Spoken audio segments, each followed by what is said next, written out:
अस्सलामुअलैकुम, कैसे हैं मेरे प्यारे प्यारे व्यूअर्स। उम्मीद करती हूँ सब खैर खैरियत से होंगे और मैं भी ठीक हूँ अल्हम्दुलिल्लाह। आज मैं आप सब के लिए बहुत मज़ेदार सा यम्मी सा एक ऑमलेट की रेसिपी लेकर आई हूँ, जो कि बहुत ही यूनिक है, बहुत टेस्टी है। बहुत कम वक्त में और बहुत कम चीज़ों से हमारा ये ज़बरदस्त सा ऑमलेट रेडी हो जाएगा।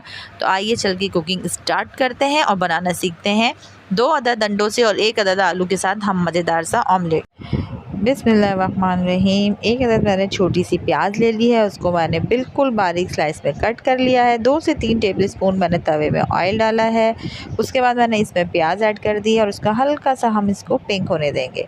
इसके साथ ही मैंने 1 अदद बड़े साइज़ का आलू ले लिया है, उसको बारीक फाइन स्लाइस में पतला पतला सा मैंने कट कर लिया है। और इसके बाद प्याज को जैसे ही पिंक होना स्टार्ट हो जाएगी, मैं इसमें आलू ऐड करूँगी और इसको टेंडर होने तक पका लूँगी।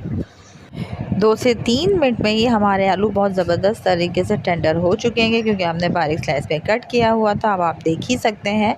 अब मैं इसको क्या करूँगी, अब मैं इसको फ्लेम को ऑफ़ कर दूँगी और इसको मैं एक बाउल में शिफ्ट कर दूँगी। चलें जी, अब हम आ जाते हैं दूसरे स्टेप की तरफ। एक बड़ा डिश लेना है, उसमें मैंने 2 अदद अंडे शामिल किए हैं। 2 टेबल स्पून मैंने बारीक कटा हुआ हरा धनिया ऐड किया है। 1/4 टीस्पून मैंने इसमें नमक ऐड किया है। 1 टीस्पून मैंने कुटी मिर्च ऐड की है।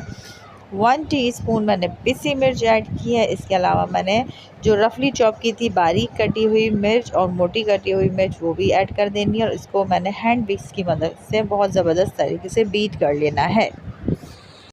जैसे ही अंडा बीट हो जाएगा, तो जो मैंने आलू सेपरेट किया था टेंडर कर लेने के बाद, अब वो भी मैं मैंने इसी अंडों के मिक्सचर में ऐड कर देना है। और आलू डालने के बाद मैं इसको मज़ीद बीट करूँगी।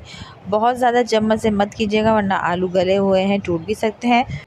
अब ये देख लीजिए, मैंने 2 serving spoon cooking oil add किया है। उसके बाद मैं थोड़ा थोड़ा करके अपने ऑमलेट का मिक्सचर इसमें ऐड करती जा रही हूँ। और ये देख लीजिए, मैंने तमाम के तमाम अंडे जो हैं इस तेल में डाल दिए हैं। और अब इसको 2 से 3 मिनट के लिए हम इसी पे पकने के लिए छोड़ देंगे। इसको बिल्कुल भी हमें टच नहीं करना है। 2 से 3 या 4 मिनट के बाद जब हमें लगे कि नीचे की साइड जो है वो पक चुकी है, अब उसको टर्न करने के लिए हमने इस तवे के ऊपर, ऑमलेट के ऊपर एक कांच की प्लेट रखनी है और इसको फ्लिप करते हुए सेकंड साइड भी हम इसको बहुत अच्छे तरीके से पका लेंगे।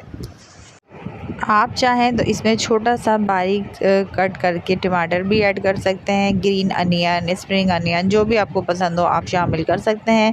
लेकिन मैं बहुत क्विक बनाना सिखा रही हूँ और बहुत कम इंग्रेडिएंट्स है जो कि घर में हर वक्त मौजूद रहते हैं, तो इसलिए मैं सिर्फ ये 2 से 3 चीज़ें ही ऐड कर रही हूँ। आप चाहें अपनी पसंद से ऐड कर सकते हैं। अब ये देख लीजिए, माशाल्लाह अल्हम्दुलिल्लाह हमारा मज़ेदार सा आलू अंडे का ऑमलेट तैयार है।